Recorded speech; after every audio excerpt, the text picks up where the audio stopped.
Hey everybody, Steven here, and today I have a suspension trainer workout for you. All you're really going to need is any type of suspension trainer. I have the G-Strap Pro here, and then some type of chair or bench or ledge to do dips off, because we'll have that at the second part of the workout. So first group, each group, because we only have two separate groups, you're going to do 3 to 4 rounds on, okay?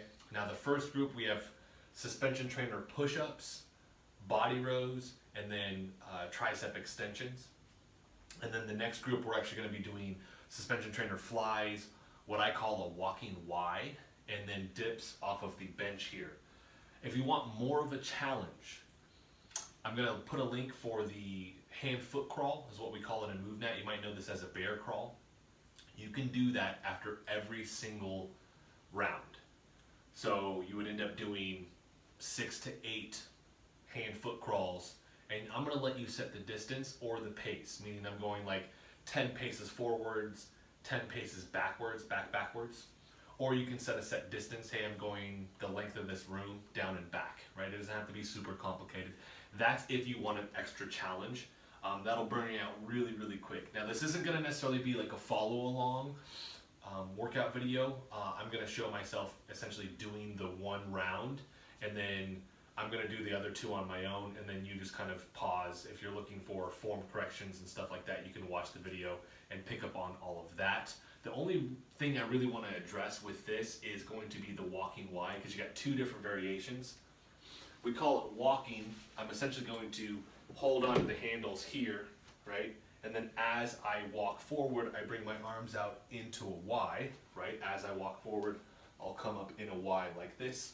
I want to keep my body in alignment. I don't want to hyperextend my lower back. If I wanted more of a challenge, I wouldn't walk into it. I would actually just stand there and you would pull it, right? So I just do a pull to get that Y versus walking into it. I like the walking Y because it allows me to essentially activate the area a little bit better without putting a ton of load or resistance on there. So I'm really just end up forcing to use my neck. But you can gauge and scale that for yourself. But that'll be for the second group that we have. So once again, reminder, first group, push-ups, then we're going to have body rows, and then we're going to do tricep extensions. The second group, we have flies, we have walking Y or the pull Y, and then you're going to finish with dips off of the bench. The reps are simple. It is 12 reps on everything, and you have 3 to 4 rounds. You have that hand-foot crawl if you want that extra kind of scale to make it a little bit more difficult. It's kind of up to you. You don't have to. Or you could throw something else in if you didn't want to do that. I could do burpees, like 10 burpees or 12 burpees at the end of each round, just to make it a little bit more cardiovascular. But the hand-foot crawl is going to be more upper body, which is what we're trying to accomplish with this workout. So, without further ado, here we go.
Alrighty, that is it. It didn't take a ton of time, and that's because we didn't really do the hand-foot crawl, or we didn't do burpees, or we didn't do some type of ending to each round, right? So if I wanted to drag this out or make it a little bit more difficult, I would add that thing in there. Whole thing, I'm guessing, probably took maybe like 10 to 12 minutes at most. I know I sped up part of it to kind of speed through it, but you kind of get the gist with that. Great for at home. This is all muscle building. That's why we did the 12 reps, kind of keeping to that hypertrophy rep range there. If you notice at the end of each round, I actually took a minute to stretch. I want you to make sure that you're getting that stretching in, especially when it's specific to whatever we're working, right? Stretching my pec, stretching my lats, stretching my triceps, right? Stretching my neck a little bit, which is what you saw when I pulled my arm behind my back and tilted my head away. I want to cover two things and then we'll close out this video. If you're doing the push-ups or the flies and you're noticing that this is rubbing on the arms, right? What I want you to do is I don't go directly down because this will rub on my arms the whole time, and then I'm just going to end up tearing up my skin, right? So I'll go straight out in front of me and then I'll raise this up just a little bit. So as you see I do the push-up, it doesn't actually drag across my arms, right? And I did the same thing with the flies. So instead of being down here and coming out and just rubbing and tearing up my arm, I came up slightly so that as I stretched out and then came in, it didn't do that. I also would always squeeze my chest really, really tight together at the top here with the fly. So this has been the home upper body workout that you can utilize just with a suspension trainer and a chair or a bench or anything that you can really just do a dip off of. If you like the video, hit the like button for me. If you want to see more of this content, hit the subscribe button for me. And if there's anything that you want to see, MoveNat stuff, medical exercise stuff, reviews on whether that's fitness gear or if it's supplements. My degree is in nutrition from Oklahoma State University, so I can delve into that a bunch. Also, let me know. I want to hear from you guys. I want to hear what you really, really want to see and what you're struggling with or anything like that. That way I can make very detail-oriented videos, just because I've kind of seen a lack on that end where they go super in-depth. Now this video wasn't the intent with it, but I do have a ton of videos where I like to spend the 15, 20, 30 minutes explaining to you guys like I would one of my clients what I'm doing, why I'm doing, what's supposed to help, and all that stuff. So, like I said, if you want to see anything specific, let me know. I hope this workout helps, and thank you so much for watching. Check back soon for more videos.